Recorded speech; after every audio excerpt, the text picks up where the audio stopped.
E a palavra do Senhor diz assim: Então os que estavam reunidos lhe perguntaram: Senhor, será este o tempo em que restaures o reino a Israel? Respondeu-lhes: Não vos compete conhecer tempos ou épocas que o Pai reservou pela sua exclusiva autoridade, mas recebereis poder ao descer sobre vós o Espírito Santo, e sereis minhas testemunhas, tanto em Jerusalém como em toda a Judeia e Samaria e até aos confins da terra. Ditas estas palavras, foi Jesus elevado às alturas à vista deles, e uma nuvem o encobriu dos seus olhos, e, estando eles com os olhos fitos nos céus, enquanto Jesus subia, eis que 2 varões vestidos de branco se puseram ao lado deles e lhes disseram: Varões galileus, por que estáis olhando para as alturas? Esse Jesus dentre vós foi assunto ao céu, virá do modo como vistes subir. Amém. Feche seus olhos, vamos orar mais uma vez. Deus, em nome de Cristo Jesus, nós colocamos nosso coração em Tua presença, colocamos nossa vida em Tua presença e pedimos ao Senhor que o Senhor fale, que o Senhor nos ensine, que o Senhor nos desafie para a glória do Senhor. Essa é a minha oração em nome de Cristo Jesus. Amém e amém. O texto que nós lemos agora é um texto que historicamente ele está entre a ressurreição de Cristo e entre a ascensão de Cristo. Durante 40 dias que Cristo esteve na terra, Cristo teve a oportunidade então de aparecer a alguns dos seus discípulos. Cristo teve a oportunidade de conversar com alguns, incentivar, fortalecer a fé daqueles que estavam já abatidos, tristes. E Cristo então, durante esses 40 dias, começa a caminhar com alguns e aparecer a alguns. O texto que nós lemos, de forma específica, do verso 6 ao verso 11, nós temos aqui então um relato do último encontro de Cristo, encontro físico de Cristo com os seus discípulos, antes dele subir aos céus. E nós temos aqui então um relato do diálogo com Cristo com estes discípulos. Nesse instante então, é dito que um dos seus discípulos, não sabemos quem é o cabeça que fez a pergunta, mas os discípulos perguntam ao Senhor: Senhor, será este o tempo em que restaures o reino a Israel? Depois que Cristo então ressuscitou, estava caminhando com eles, e nós imaginamos que esse já era o 40º dia que Cristo estava com eles, um deles perguntam: Senhor, é hoje já? Será agora? Será agora que o Senhor irá restaurar o reino a Israel? É nesse momento então que nós vamos ver as promessas se cumprindo? Entenda, existia uma expectativa escatológica, existia uma expectativa onde Cristo iria inaugurar então um reino que fora tanto prometido aos antigos e também aos próprios discípulos. Para reforçar, os próprios discípulos ouviram de Cristo antes de Cristo morrer, em alguns de seus ensinamentos, que existiria um reino e que eles viveriam nesse reino.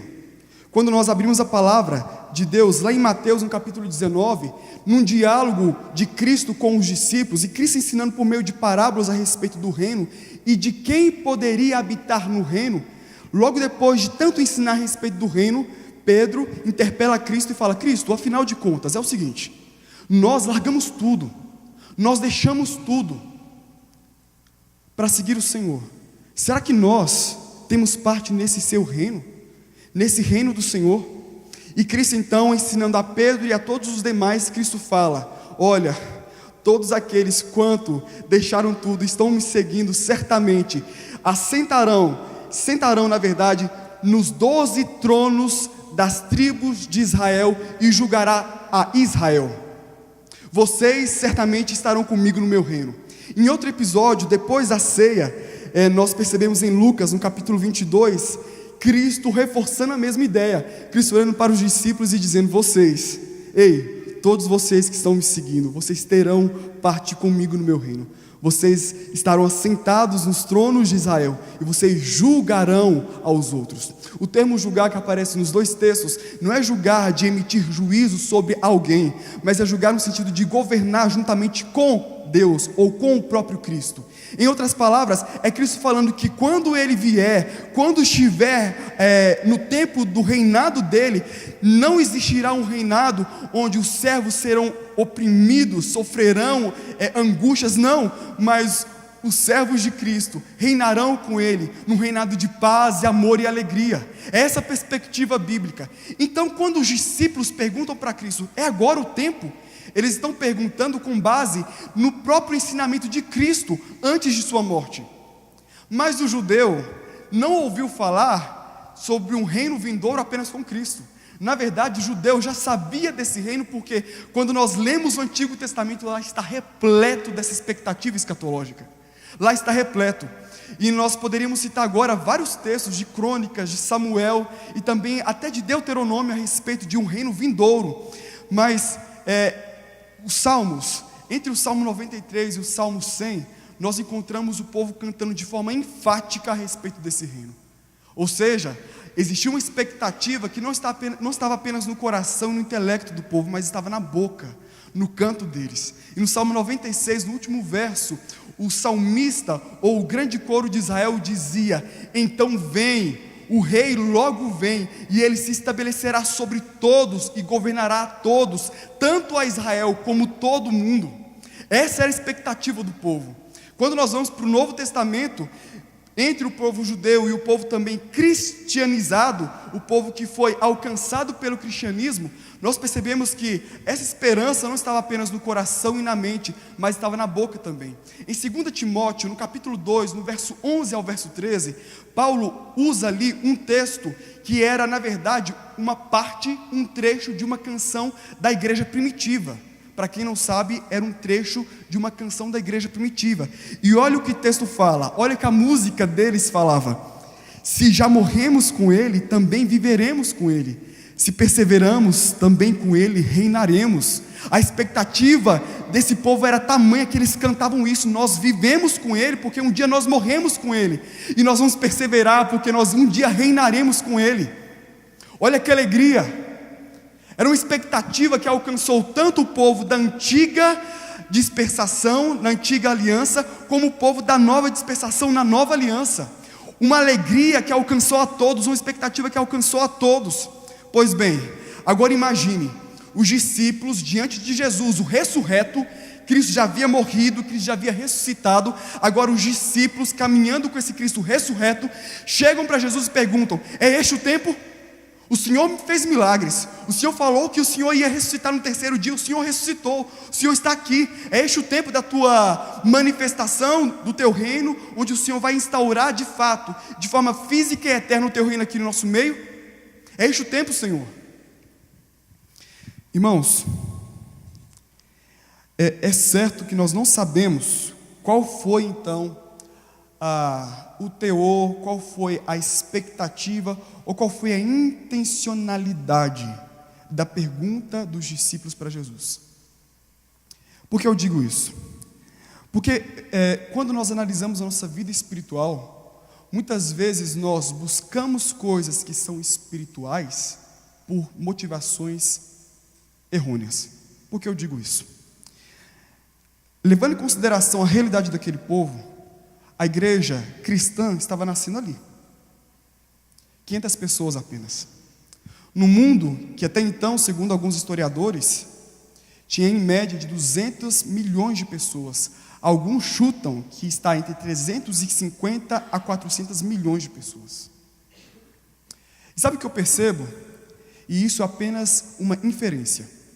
Sabe o que eu percebo? Que muitas vezes nós nos apegamos a coisas, elementos espirituais para fugir de nossa responsabilidade. Os discípulos poderiam estar perguntando apenas como uma forma de escape: Senhor, nós estamos cansados. Nós vivemos num período onde quem domina tudo é o Império Romano. Um império onde a maioria das pessoas não tem um estímulo de vida que excede a 32 anos. Um império onde nós percebemos uma mazela sendo institucionalizada, onde nós vimos a tristeza sendo acatada por todo mundo. Deus, Jesus, o Senhor ressuscitou, então o Senhor pode trazer agora esse reino de amor e vida, porque nós estamos cansados de tudo isso. E talvez essa pergunta pode guardar, essa busca pela espiritualidade, pode guardar na verdade um desejo de omitir a sua responsabilidade, ou de fugir da sua responsabilidade. Um mundo de mais de 200 milhões de pessoas, várias pessoas possivelmente não ouviram falar desse Cristo, não ouviram falar desse reino, mas estavam ali talvez algumas pessoas preocupadas com o reino de Deus sendo instituído. Estamos nem aí para eles. Nós queremos viver aquilo que nós temos direito. Se nós temos direito ao melhor, ao bem bom dessa terra, implante hoje, Jesus, o teu reino físico e eterno. Poderia ser essa a intenção. Eu digo isso porque nós não sabemos qual era a intenção do povo, qual era a motivação desse povo. O povo também poderia fazer pergunta a respeito desse reino por mera expectativa, ou por uma simples esperança em Deus, e isso de forma legítima. Ou não, uma forma de escapar. Deus, implanta agora, implementa agora. Fato é que Cristo, olhando para aqueles discípulos, responde em um tom negativo, dizendo: não cabe a vocês conhecer tempos ou épocas que o Pai fixou pela sua própria autoridade. Cristo diz em alto e bom tom: não compete a vocês, não é da sua alçada, não diz respeito a vocês, coloquem-se no seu lugar. Vocês, como a igreja ainda incipiente, crescendo, caminhando, a vocês não pertence saber o dia da vinda do Pai, ou o dia da minha vinda. E por diversas vezes, quando a Bíblia vai falar a respeito do grande dia, ou da data do grande dia, a Bíblia traz para nós essa informação como algo que está oculto e escondido em Deus. Em Mateus, no capítulo 24, versículo 36, tanto em Marcos, no capítulo 13, temos o mesmo versículo, onde diz que nem os anjos, nem o Filho sabe o dia ou a hora, apenas o Pai. Somente Ele sabe o dia da vinda do Filho. Quando nós vamos para Tessalonicenses, no capítulo 5, nós encontramos lá uma informação interessante que diz o seguinte, que o dia do Senhor, ou a vinda do Senhor, é como o ladrão da noite, ou seja, aparece de forma inesperada, nós não sabemos o dia. Quando nós vamos para Pedro, em 1 Pedro, no capítulo 2, nós encontramos uma informação semelhante a de Paulo, que diz também que a vinda do Senhor será como o ladrão da noite, e Ele aparecerá como um estrepitoso estrondo de trovão, e todos verão, e todo mundo se lamentará, e outros exaltarão a Deus. Em outras palavras, a igreja não sabe o dia da vinda do Senhor. Infelizmente, uma análise que nós podemos fazer é que tanto a igreja moderna, pós-moderna, como a igreja primitiva, ela tem a tendência de querer se ocupar de coisas que Deus não lhe deu o direito de ocupar.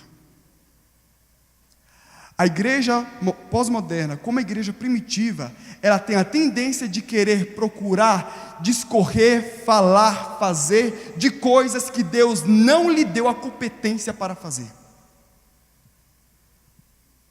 Não cabe a nós saber o dia da vinda dele. Não cabe a nós fazer muitas coisas que nós fazemos e achamos que isso é ser igreja. Então a pergunta que vem à tona para todos nós essa noite, e a pergunta que serve de base para a meditação no decorrer do texto agora é: o que então compete à igreja? O que compete à igreja do Senhor Jesus? O que de fato nós devemos fazer? E Cristo Jesus, então, no decorrer de sua fala, passa a ensinar os discípulos aquilo que era de competência da igreja. E a primeira competência que Cristo fala que é da igreja está no verso 8, na sua primeira expressão.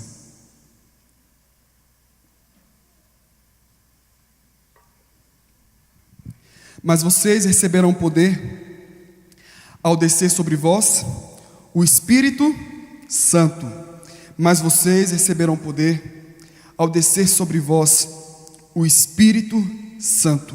A primeira competência da igreja é ser divinamente empoderada. A primeira competência da igreja é se reconhecer empoderada. Por quem? Pelo Espírito Santo. Vamos voltar em João. João no capítulo 14, capítulo 15 e capítulo 16, quando Cristo passa a discorrer a respeito do Espírito Santo. E Cristo no capítulo 14 de João diz a seus discípulos: eu prometo a vocês que clamarei ao Pai para que Ele mande a vocês um Consolador, na verdade outro Consolador. E esse Consolador é o Espírito da verdade, que o mundo não pode conhecer, tão menos receber. E no capítulo 16, bem no finalzinho do capítulo 16 de João, Jesus completa: e esse Espírito é o Espírito que convence você do pecado e do juízo de Deus. Esse é o Espírito da vida. Irmãos, quando nós lemos a Escritura Sagrada para entender quem é esse Espírito, o Espírito, infelizmente, é a pessoa da Trindade mais negligenciada. Nós não sabemos muito bem entender o papel dele. Queremos muitas vezes, por causa de vários extremos que nós vemos por aí, negligenciar o conhecimento disso. Quando nós observamos a vida de Jesus, por exemplo, nós percebemos que o Espírito Santo não é uma força, um poder, nada disso, mas ele é uma pessoa presente no ministério de Cristo, e a presença do Espírito é uma presença indispensável no ministério de Cristo Jesus. Quem foi que operou milagrosamente sobre Maria? O Espírito Santo. Mateus capítulo 1 fala que, por ação do Espírito Santo, Maria estava gerando um filho, a saber, Jesus. O Espírito Santo, por meio da ação dele, foi que de possibilitar a concepção humana de Cristo aqui.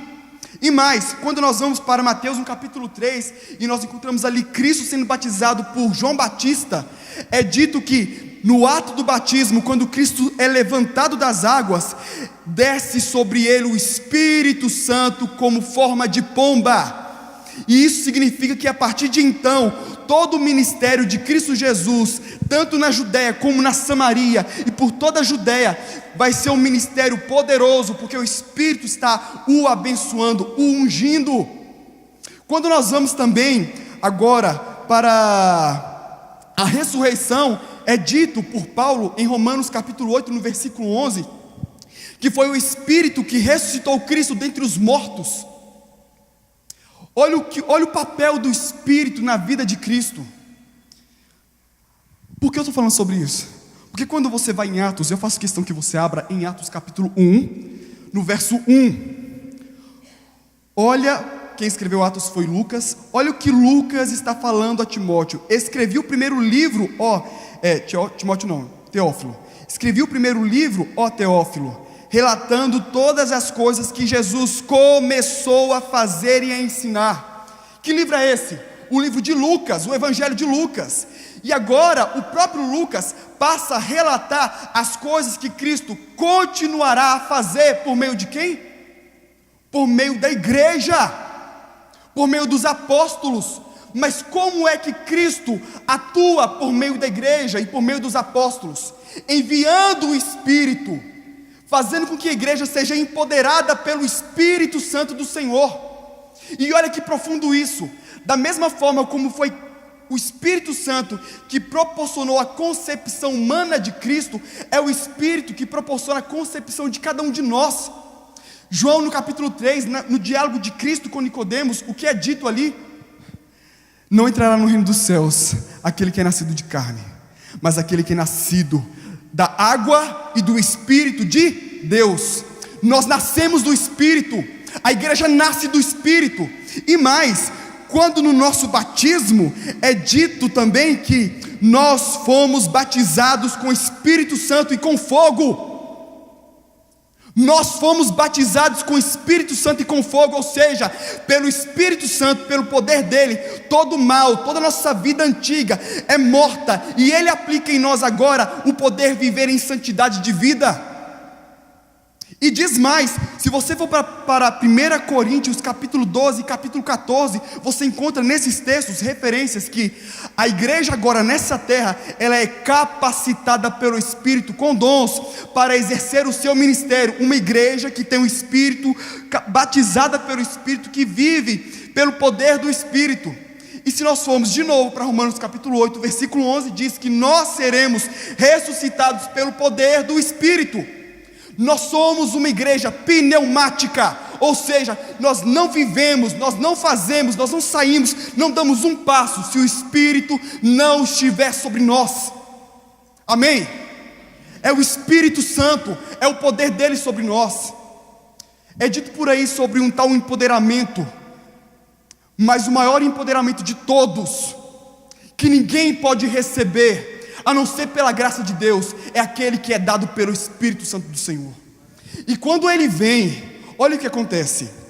Atos, no capítulo 3, é dito que Pedro e João, caminhando, indo para a igreja, indo adorar a Deus, o que acontece? Eles se deparam com um homem paralítico, e ali, eles efetuam um milagre. E depois de efetuar o milagre, no capítulo 3, versículo 11, as pessoas estão olhando admiradas para eles, estão olhando assim, foi Pedro que fez isso. E Pedro, já compreendendo a intenção daquelas pessoas, ele diz para todo mundo: olha, não fui eu que fiz isso, não é pelo meu próprio poder ou pela minha piedade que eu fiz isso. E agora ele passa a relatar o poder de Deus sobre a vida daqueles homens, sobre a vida da igreja, que é o Espírito Santo. Quando nós vamos também para Atos, no capítulo 4, versículo 7, quando eles, agora, diante do Sinédrio, têm que dar razões porque eles curaram, eles dizem para todos aqueles que estavam ali julgando, tanto os apóstolos como a igreja: não foi pelo nosso nome, nós fizemos isso pela autoridade do poder de Deus. Lá em Atos, no capítulo 4, versículo 33, quando Lucas encerra um grande bloco desse livro, ele encerra dizendo que a igreja crescia no poder de Deus, que é o Espírito Santo. E quando nós vamos para Atos no capítulo 6, no versículo 8, falando a história de Estevão, é dito no primeiro verso que esse diácono era um diácono cheio do Espírito Santo, poder de Deus. A igreja, ela só pode caminhar pelo poder de Deus. O que compete à igreja então? Reconhecer que é o Espírito, o poder sobre todos, que nos capacita a fazer a vontade de Deus nesse mundo. É isso que compete a todos nós. Quando nós vamos para Atos 8, é dito que Filipe saiu a pregar e a operar milagres, sinais, prodígios, e por meio de Filipe, o evangelista, é dito também que pessoas que estavam endemoniadas se tornam livres. As pessoas ficam admiradas vendo Filipe realizar inúmeros sinais. As pessoas ficam admiradas com tudo aquilo. Os apóstolos que estavam lá em Jerusalém ouviram falar dos sinais do Senhor por meio de Filipe, e enviam então dois deles, Pedro e João. Pedro e João caminham até Filipe, chega lá e percebe que a coisa foi tremenda. O poder de Deus realmente caiu sobre todo mundo ali, e houve transformação, houve milagre, e Deus estava agindo no meio daquele povo. Os apóstolos começam a colocar as mãos sobre a cabeça de alguns, e sobre eles é derramado o Espírito Santo do Senhor. Mas é dito também que um homem que estava no meio daqueles que receberam a palavra, chamado Simão, o mago, observando todo aquele mover, toda aquela movimentação, e ele já era conhecido anteriormente como o grande poder, como o grande cara na sua cidade. Diante dessa situação então, o que acontece? Ele chega para os apóstolos, porque ele percebe que apenas pela imposição havia um mover, havia uma transformação. Ele põe a mão no bolso, vê que tem algumas moedas, chegam para Pedro e João e tenta comprar o poder de Deus. É justamente essa expressão que aparece em Atos capítulo 8. Simão, o mago, tenta comprar o poder de Deus. Com ira santa, Pedro olha para ele e fala que sobre ele recairá a mão pesada de Deus, o juízo de Deus, e que a intenção do coração dele é uma intenção corrupta. Não podemos fabricar o poder de Deus, não é possível comprar o poder de Deus. Toda vez que nós vamos a uma igreja, ou vemos algum culto, alguma coisa assim, que de alguma forma tenta nos convencer que o poder de Deus pode ser fabricado, seja anátema. O poder de Deus não pode ser fabricado, somente o Espírito pode conceder esse poder. Pode procurar por aí, qualquer que seja a instituição, qualquer que seja a ideologia, qualquer que seja o grupo, qualquer que seja a empresa, nenhuma terá aquilo que somente a igreja tem, que é o poder de Deus. É por isso que estamos há mais de 2000 anos aqui nessa terra, fazendo o que fazemos. É o poder dele. A igreja deve compreender-se empoderada. Ela tem a dinamis de Deus sobre sua vida, o poder que transforma. E a palavra poder no grego é justamente isso, dinamis, ou seja, algo que é, quando colocado sobre qualquer coisa, traz uma transformação, uma mudança brusca, mas traz mudança. Eu estava conversando nessa semana com uma pessoa, semana passada, com uma pessoa dessa igreja, tive a oportunidade.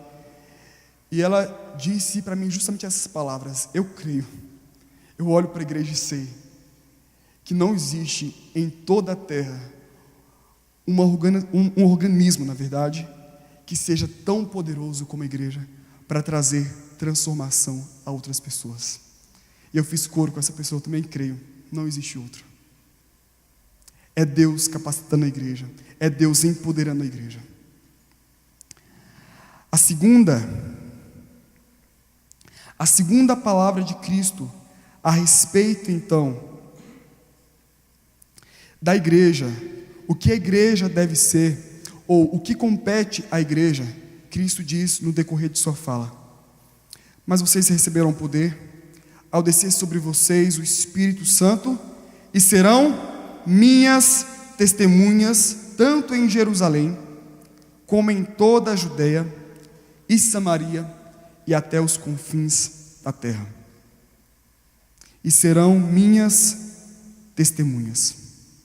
A palavra testemunha no grego, martírios, de onde vem a nossa palavra Marte, ela traz ideia, primeiramente, de alguém que tem um conteúdo a respeito de outro, alguém que tem informação a respeito de outro, alguém que pode falar por experiência e com profundidade a respeito de uma situação específica. Mas a palavra também ganhou com o tempo uma conotação de alguém que dá a vida em prol de algo ou de alguém. Olha que profundidade isso. Ser Marte ou ser testemunha é falar a respeito de alguém, também é morrer por alguém. Só que peraí, nós, a igreja pós-moderna, que literalmente não vimos, não ouvimos o Cristo físico realizando milagres e ensinando o povo, como nós podemos ser testemunhas daquilo que nós com os olhos não vimos e com os ouvidos não ouvimos? Como nós podemos ser testemunhas fiéis, fidedignas, porque nós não estávamos lá? A grande ideia bíblica é que nós somos testemunhas porque hoje Cristo opera em nós com o seu imenso poder, assim como Ele operou no passado, a transformação que nós precisamos, a mudança de vida que nós precisamos, o poder que nós precisamos sentir sobre nossas entranhas, Ele derrama sobre nós. Logo, pessoalmente, eu e você, todos nós, somos alvos desse poder de Cristo Jesus, dessa transformação de Cristo Jesus. Logo, nós somos testemunhas, porque nós vivemos, nós sabemos por experiência aquilo que Cristo é capaz de fazer. Nós somos testemunhas daquilo que Cristo fez em nós. Você não pode testemunhar aquilo que você não experimentou. Eu compreendo muito bem se você tem vergonha ou se você não fala de Cristo Jesus. Entenda por que eu estou falando isso. Sabe por que eu compreendo? Porque se você nunca foi tocado por Ele, se você não foi alcançado por Ele, não tem daquilo que falar. Agora, eu não consigo conceber um crente que, sendo salvo, sendo alcançado por essa graça, sendo nós ainda pecadores, não fala desse Deus que transforma, não é testemunha desse Cristo. Porque o texto diz, e o próprio Cristo diz: vocês serão meus mártires, ou minhas testemunhas. Nós somos testemunhas deste Cristo ressurreto. E quando nós vamos meditar então nas palavras dos apóstolos, eles por diversas vezes falaram: nós testemunhamos a Cristo e este crucificado, nós testemunhamos Cristo e este o ressurreto, nós testemunhamos Cristo e este que está sentado à direita de Deus o Pai, o qual é glorificado hoje para todos sempre. Nós testemunhamos Cristo porque Ele morreu pelos nossos pecados, nos dando vida por meio de sua morte. Atos 1, Atos 5, Atos 10 e Atos 11, tudo isso nós encontramos nesses textos. Irmãos, nós precisamos reconhecer que nós somos testemunhas, porque nós vimos o mover e o poder de Deus sobre nossas vidas. Um teólogo, Griffith Thomas, ele disse algo interessante. Ele falou o seguinte: há pessoas no mundo ao nosso redor que nunca abrirão a Bíblia, mas estão lendo nossas vidas. Será que essas pessoas podem ver Deus em nossas vidas? Será que elas podem olhar para nós e dizer: eis que Ele me lembra Cristo? Ele dizia isso para os seus alunos num seminário na Europa. Será que as pessoas podem olhar para vocês e dizer: eis que estou vendo Cristo? Eis que vejo uma testemunha fidedigna daquilo que é Cristo? A palavra testemunha, ela tem a conotação tanto daquele que fala a respeito de alguém, como aquele que vive semelhante a alguém, a saber, Jesus Cristo. Vive a tal ponto que este alguém, que esse discípulo, que essa testemunha é digno, não apenas de receber os méritos e a glória, mas também de padecer pelo seu Senhor.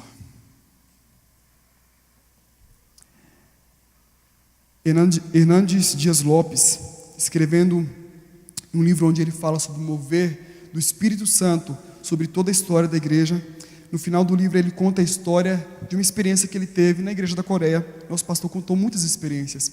O Hernandes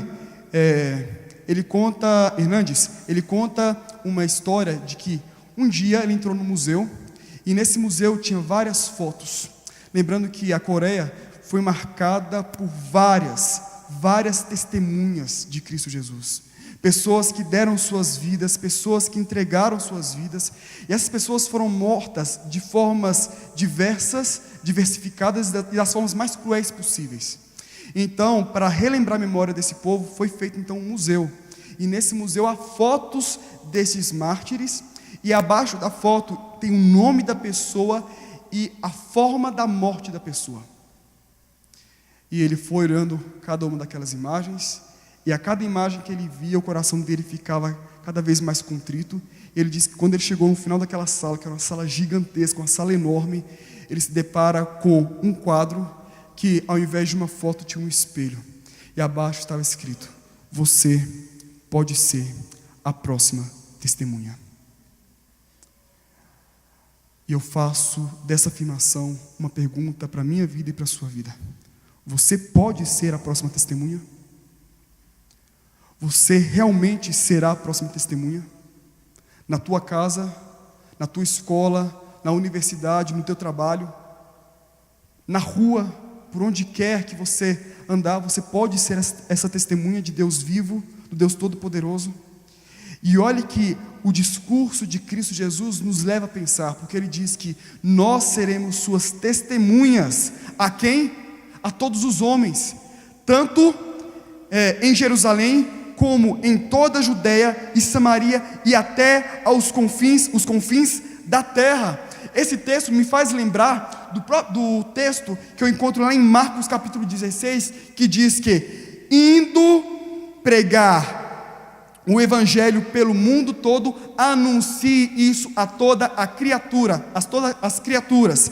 A ideia aqui é, enquanto eu caminho, enquanto eu estou vivendo a minha vida, à medida que eu prossigo por esse mundo afora, eu vou testemunhar. O nosso testemunho é um testemunho ininterrupto, não para, não é primeiro em Jerusalém para depois ser nos confins da terra, mas é tanto em Jerusalém como na Judéia e também nos confins da terra. É uma mensagem urgente que precisa ser pregada para hoje, é agora e em todos os lugares. Como? Não sei. O servo de Deus, a testemunha viva de Deus, usará a sua vida, e como diz Paulo em 1 Coríntios capítulo 15, gastará a sua vida de forma intencional para que o nome do seu Senhor seja conhecido em todo o mundo.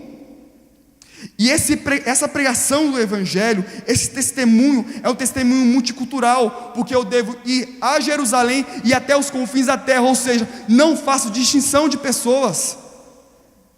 Não faço distinção, é homem, é mulher, criança, jovem, é velho, é brasileiro, é asiático, não importa, todas as pessoas devem ouvir a palavra de Deus.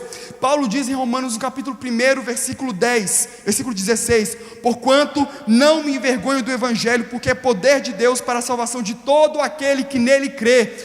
Paulo não se calaria, pelo contrário, falaria, porque a palavra de Deus é poder para todo aquele que nele crê, ou seja, é uma mensagem que não faz distinção de pessoas.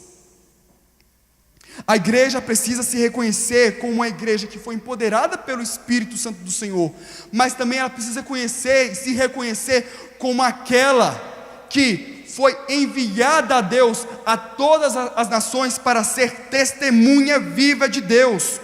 Paulo, no capítulo 22 de Atos, quando ele está diante de Jerusalém, e os líderes dali, eles perguntam para Paulo como foi o processo de conversão dele, e Paulo começa a relatar: eu era assim, perseguidor da igreja, assim, aconteceu aquilo. E no final do seu discurso, dizendo a respeito de sua conversão, ele diz: Deus me chamou para testemunhar todas essas coisas que eu vi, que eu experimentei, para que o nome dele seja conhecido em todo o mundo. E a intenção de Paulo, a testemunha de Cristo, era que o evangelho fosse alcançado, chegasse até a Espanha, até então os confins da terra, do mundo conhecido. Irmãos, nós somos testemunhas de Deus, estando aqui e estando acolá. Nós somos testemunhas desse Senhor. Se nós não tivermos uma razão para morrer, não vale a pena viver. Deus nos chamou, Deus nos deu uma mensagem, Deus nos deu um objetivo para viver, que é ser testemunha dele. Se você não se apegar a isso, não tem sentido viver essa terra, não tem sentido viver esta vida. Nós somos testemunhas dele. Eu quero finalizar. O que compete então à igreja? Compete à igreja reconhecer que ela foi capacitada, que ela foi empoderada por um poder que vem do alto, o Espírito Santo do Senhor. Para quê? Qual a finalidade? Para que ela seja testemunha em toda a terra, a todos os homens, promulgando, divulgando e falando a respeito desse reino, dessa palavra de Deus. O que nós vemos neste cenário aqui de Atos no capítulo 6, de Atos capítulo 1 até o versículo 6 ao versículo 11, nós vemos um movimento de Jesus tirando os olhos da igreja daquilo que ela não devia fazer, daquilo que não competia a ela, e colocando os olhos da igreja naquilo que era de especial dever dela. Perceba, Cristo está dizendo o seguinte: pare de pensar em coisas que vocês não devem pensar, pare de procurar coisas que vocês não devem procurar. Agora eu quero falar para vocês algo que vocês devem saber e devem zelar por isso. O que é? Que é ser cheio do Espírito Santo do Senhor, tendo o poder dele, e que é ser testemunha de Deus a todos os homens. Nós vivemos em tempo de crise. A igreja vive um tempo de crise. Por quê? E quando eu digo igreja, eu digo isso englobando todas as igrejas. A igreja vive um tempo de crise porque muitas vezes a igreja, ela pensa o seguinte: nós devemos atrair as pessoas. Vamos construir um templo, vamos fazer programas que atraem as pessoas. Quando nós vemos o mandamento bíblico dizendo que a igreja é aquela que vai, é aquela que faz, é aquela que promulga a palavra de Deus. Nós erramos como igreja porque muitas vezes nós olhamos para a igreja ou fazemos da igreja apenas um clube, ou fazemos da igreja um grupo de terapia, ou fazemos da igreja um local onde se vê uma boa psicologia sendo dita do púlpito, ou um local onde nós podemos ir lá entregar nosso dinheiro para que Deus dos céus, de alguma forma, perceba esse investimento e faça prosperar sobre nossa vida o dobro daquilo que nós depositamos. Nós olhamos para a igreja e percebemos que ela é apenas o quê? Ela é um local onde eu posso ir e me sentir em paz, alegria. Mas a igreja, ela não foi constituída para afagar o nosso ego. A igreja não foi constituída e idealizada pelo próprio Deus para que ela seja um local para você apenas vir se sentir bem e fazer um oba-oba na sua vida, no domingo uma vez por semana. Não, a igreja, como o próprio nome diz, eclésia, chamados para fora, foi capacitada por Deus, pelo Espírito Santo, para ser testemunha, para ir, para sair. Aquilo que nós fazemos aqui é o culto diário, semanal, ordem do Senhor. Mas essas 4 paredes, esse momento não constitui a totalidade do que é ser igreja, porque a igreja começa com adoração e termina com a missão do Senhor.